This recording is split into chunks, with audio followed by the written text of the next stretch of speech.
મિત્રો, લિલી ટોમલિન અમેરિકાના એક બહુ પ્રખ્યાત actress, comedian, writer and producer.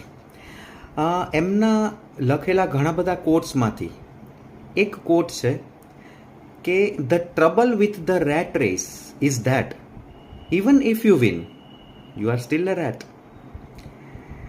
આ જે કોટ છે ને મિત્રો, એ આજના સમયમાં આપણને બધાને એકદમ લાગુ પડે છે. આપણે બધા કોણ જાણે કેવી એક રેટ રેસમાં ફસાયેલા છીએ, જેને આપણે એક ભેડ ચાલ કહીએ છીએ, ખચ્ચરની દોડ કહીએ છીએ આપણે, કે જેમાં કોઈ પણ પ્રકારના વિચાર વગર બસ જાણે કે આમ માથું નીચે કરીને આપણે ભાગી જ રહ્યા છીએ. બધા એકબીજાની કોપી કરી રહ્યા છીએ, કોઈ ચોક્કસ ઉદ્દેશ્ય, જે ઉદ્દેશ્ય વિશે વાસ્તવિકતામાં આપણને બધાને ડીપલી સંપૂર્ણ રીતે કોઈ માહિતી હોતી જ નથી, પણ બસ બધા ઝુંડ જેમ કે ભાગે છે તો આપણે પણ